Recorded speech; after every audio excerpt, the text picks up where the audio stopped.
Hello dear students, तो चलिए फिर से आपको स्वागत है हमारे यूट्यूब चैनल पे। चलिए हम क्वेश्चन की तरफ चलते हैं।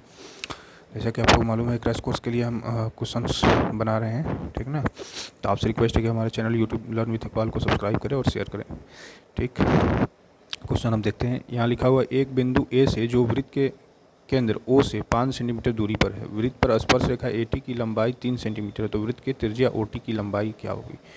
ये बहुत ही आसान क्वेश्चन है, ठीक ना। इसमें कह रहा है एक बिंदु O से जो कि वृत्त के केंद्र O से 5 सेंटीमीटर की दूरी पर है। तो पहले हम वृत्त एक बना लिए हैं, ठीक ना। ये एक हम सर्किल बना लिए हैं, वृत्त बना लिए हैं, इसका केंद्र हमने O मान लिया है। उस O से एक बिंदु है जो A से जो वृत्त के केंद्र O से 5 सेंटीमीटर की दूरी पर है। यहाँ से 5 सेंटीमीटर की दूरी पर, यहाँ से यहाँ की लंबाई कितनी है, 5 सेंटीमीटर। 5 यहाँ से जो यहाँ की लंबाई है वो कितनी है, 5 सेंटीमीटर, ठीक ना। ये वृत्त के केंद्र O से कोई एक बिंदु हम A माने, यहाँ तक के बीच की दूरी 5 सेंटीमीटर है। वृत्त पर स्पर्श रेखा AT की लंबाई 3 सेंटीमीटर है। इसी वृत्त पर इस बिंदु से एक स्पर्श रेखा खींची गई है। यह स्पर्श रेखा मान लिए यहाँ से एक AT खींची गई है, ठीक ना। तो इसकी लंबाई हम मान लिए 3 सेंटीमीटर है, ठीक। इसे वही कह रहा है 3 सेंटीमीटर है, AT की लंबाई 3 सेंटीमीटर है। तो वृत्त की त्रिज्या OT की लंबाई क्या होगी, तो इसकी त्रिज्या OT की लंबाई पूछ रहा है। यानी OT का मतलब ये केंद्र और ये स्पर्श बिंदु, जिस बिंदु पर वृत्त को स्पर्श कर रहा है, इसके लंबाई हमको पूछ रहा है, ठीक। तो ये कैसे निकालेंगे हम, तो हमको पता होता है, क्या पता होता है कि वृत्त की त्रिज्या जो होती है, ये इसका त्रिज्या हो गया ना वृत्त के लिए, तो R रेडियस, इसी की लंबाई पूछ रहा है। और ये 5 दिया हुआ है, ये 3 दिए हुआ है। तो वृत्त की त्रिज्या हम लिख देंगे। वृत्त की त्रिज्या क्या होती है, स्पर्श रेखा पर क्या होती है, लंबवत होती है। तो ये वृत्त की त्रिज्या, ये स्पर्श रेखा पहले से दिया हुआ है कि वृत्त के पर स्पर्श रेखा AT क्या है, वृत्त के लिए स्पर्श रेखा है। तो ये इस पर क्या होगा, 90 डिग्री का कोण बनाएगा। ये जो है 90 डिग्री का कोण बनाएगा। तो ये कौन सा त्रिभुज हो गया हमारा, समकोण त्रिभुज हो गया। ये 90 डिग्री का कोण बना रहा है, ये समकोण त्रिभुज के लिए क्या हो गया, विकर्ण हो गया। तो इसमें पाइथागोरस प्रमेय लगा देंगे, लंब स्क्वायर प्लस आधार स्क्वायर बराबर विकर्ण स्क्वायर, वहाँ से इसका मान निकालेंगे। और ये दिया हुआ है हमको, ठीक। तो यहाँ पे लिख देंगे वृत्त की स्पर्श रेखा पर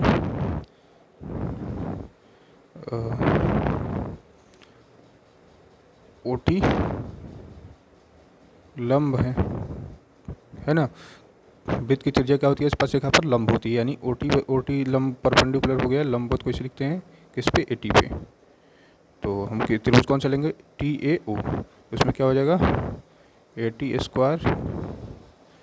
स्क्वायर प्लस OT स्क्वायर बराबर ये विकर्ण किसका रो, वो A स्क्वायर। यही होता है पाइथागोरस में, लंब स्क्वायर प्लस आधार स्क्वायर बराबर विकर्ण स्क्वायर। इसमें हम क्या करेंगे, हमको OT निकालना है। OT को रहने देते हैं और इसको बाएं पक्ष में जाते हैं। तो OT स्क्वायर बराबर OA square minus AT square, ठीक। और OA हमें कितना है, 5 दिए हुआ है, 5 का स्क्वायर माइनस AT कितना है, 3 दिए हुआ था स्पर्श रेखा, 3 का स्क्वायर, ये हो जाएगा A square minus B square, तो A plus B into A minus B। ये हो गया हमारा 8 इंटू 2 यानी 16। तो OT स्क्वायर का मान कितना आ गया, 16। तो OT कितना हो जाएगा, 4, ठीक। यही हमको पूछ रहा था OT। तो R रेडियस बराबर त्रिज्या बराबर 4 सेंटीमीटर, ठीक। चलिए हम नेक्स्ट क्वेश्चन देखते हैं। इसमें क्या है, एक समबाहु त्रिभुज की भुजा 2A इकाई है, तो इसका क्षेत्रफल ज्ञात कीजिए। ये भी बहुत आसान प्रश्न है। एक हमको समबाहु त्रिभुज दिया हुआ, ठीक ना। तो समबाहु त्रिभुज की प्रत्येक भुजा की लंबाई कितनी दी हुई है, 2A इकाई, ठीक ना। तो उसको कह रहा है क्षेत्रफल निकालें। तो पहले हम देखते हैं समबाहु त्रिभुज किस तरह का होता है। समबाहु त्रिभुज ऐसा होता है जिसमें तीनों भुजाएं क्या होती है, बराबर होती है, A B C। अगर हम मान लिया कोई एक समबाहु त्रिभुज है, ठीक ना, तो इसके प्रत्येक भुजा की लंबाई कितना हो गया, 2A, ठीक। तो दिया हुआ एक समबाहु त्रिभुज की भुजा की लंबाई 2A इकाई है। सब भुजा इसे कितने हो गए, 2A। तो इसका क्षेत्रफल निकालना है। तो हम क्या करेंगे, सबसे पहले इसका अर्ध परिमिति निकाल लेंगे। तो अर्ध परिमाप S बराबर क्या होता है, देखिए तीनों भुजाओं का योग अपॉन 3। तो 2A प्लस 2A अपॉन 3। 2 2 4 दे 6A अपॉन 3, यानी हो गया हमारा 2A। यही हो गया अर्ध परिमिति, अर्ध परिमाप, ठीक। यही हो गया S। क्योंकि ये 2A क्योंकि तीनों भुजाओं का योग होता है प्लस बटा 3 होता है। ये ना अर्ध परिमिति का फॉर्मूला होता है। तो तीनों भुजाएं आपस में बराबर है, क्योंकि समबाहु त्रिभुज है। तो समबाहु त्रिभुज है, तो इसलिए हम 2A प्लस 2A कर दिए। तो ये आ गया हमारा 2A। अब क्षेत्रफल क्या होता है, क्षेत्रफल का फॉर्मूला, जब हमको अर्ध परिमिति पता हो तो root under S into S minus A into S minus B into S minus C। और ABC क्या होता है, यहाँ भुजाओं की लंबाई होती है। तीनों भुजा हमारा क्या है, यहाँ पे आपस में बराबर है। तो यहाँ पे S कितना आ गया हमारा 2a। ठीक, यहाँ पे लिखेंगे 2a माइनस ए कितना हो गया, ए बी सी तीनों भुजा क्या है हमारा, इसको ए मान लीजिए, इसको बी भुजा मान लीजिए, इसको सी भुजा मान लीजिए। ठीक ना, तो तीनों भुजा हमारे आपस में बराबर है, तो ए बी सी की जगह पर क्या हो जाएगा, ए बराबर बी बराबर सी बराबर 2a। ठीक, इसे कंफ्यूज नहीं होना है कि 2a और ये है, ये एक कोण के सामने की जो भुजा होती है उसको हम ए से डिनोट करते हैं। ठीक ना, तो तीनों क्या हो जाएगा, 2a हो जाएगा। एस हमारा कितना आया था, एस आ गया हमारा, ठीक है, ये हमने यहाँ पे मिस्टेक हुआ, यहाँ पे 2 होता है। ठीक ना, तीनों भुजाओं का सम बटा 2, तो ये कितना आ गया 3a। ठीक, यानी पर एक भुजा, दूसरी भुजा, तीसरी भुजा, तीनों का सम बटा 2, तो 6a/2 कितना हो गया 3a। ठीक, तो इसको हम फिर से रखते हैं यहाँ पे, तो रूट अंडर कितना हो गया, एस की जगह पर क्या रखेंगे 3a इंटू 3a माइनस एक भुजा कितना है a, यहाँ पे एस पे क्या रखेंगे 3a माइनस दूसरी भुजा फिर कितनी हो गई 2a है, सॉरी 2a, फिर अगला क्या हो जाएगा 3a माइनस 2a। ठीक ना, ए बराबर बी बराबर सी, क्योंकि तीनों भुजा आपस में बराबर समबाहु त्रिभुज था, तो यहाँ पे हम क्या रखेंगे 3a into 3a minus 2a कितना हो गया a, 3a minus 2a a, फिर 3a minus 2a into a।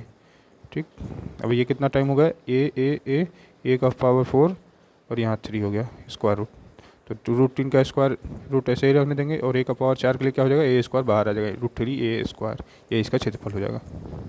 ठीक है, इसमें मेन बात याद रखना कि समबाहु त्रिभुज तीनों भुजा आपस में क्या होंगे, बराबर होंगे, एक 2a है, दूसरा 2a, तीसरा 2a, तो इसका अर्थ परिमिति निकालेंगे। अर्थ परिमिति का फॉर्मूला क्या होता है, तीनों भुजाओं का सम बटा 2, तो 2a + 2a + 2a, तो क्या हो जाएगा हमारा 6a/2 यानी 3a। उसके बाद हम क्षेत्रफल का फॉर्मूला लग रही है s × s - a s - b s - c।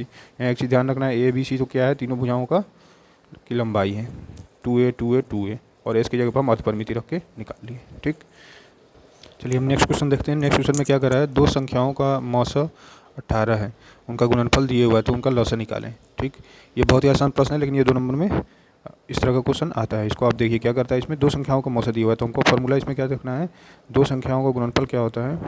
देखिए कौन सा फॉर्मूला यूज़ करते हैं, दो संख्या का गुणनफल, कोई भी दो संख्या हो वो उनके लौसा और मौसा का गुणनफल के बराबर होता है। ठीक ना, कोई भी दो संख्या हो, उन दो संख्याओं का गुणनफल क्या होता है, उनके लौसा और मौसा के गुणनफल के बराबर होता है। तो इसमें क्या है, दो संख्याओं का मौसा दिया हुआ है हमको, तो क्या करेंगे, मौसा की जगह पर रख देंगे कितना है 18, और उनका गुणनफल कितना है 12960, तो 12960। ठीक, उनके लौसा क्या होगा, लौसा पूछ रहा है तो लौसा रहने देंगे और लौसा निकाल लेंगे, लौसा गुना मौसा, तो मौसा की जगह 18 रख दिया। हमको पूछ रहा है लौसा क्या होगा। ठीक, तो लौसा बराबर ये क्या हो जाएगा, देखिए गुणनफल की जगह 1260 रख लिए, संख्या मौसा 18 दिया हुआ है, तो लौसा बराबर क्या होगा 12960/18। ठीक, तो ये हमारा लौसा हो जाएगा। जब इसको आप भाग दीजिएगा तो कितना आ जाएगा आंसर, भाग करके इसका आंसर आ जाएगा 720। तो इसको आप लोग काटिएगा, चलिए 6 से करेगा, 6 से 18, 6 दूना 12, 6 कम 6, 3 6 6 36 0, फिर 3 से काटेंगे, 3 7 21, 3 दूना 6, 720, तो ये आ गया हमारा 720, ये आंसर आ गया। ठीक ना, बस इसमें ये चीज़ रखना है कि दो संख्याओं का गुणनफल क्या होता है, उनके लौसा और मौसा के गुणनफल के बराबर होता है। ठीक, इस तरह का एक प्रश्न पूछता है।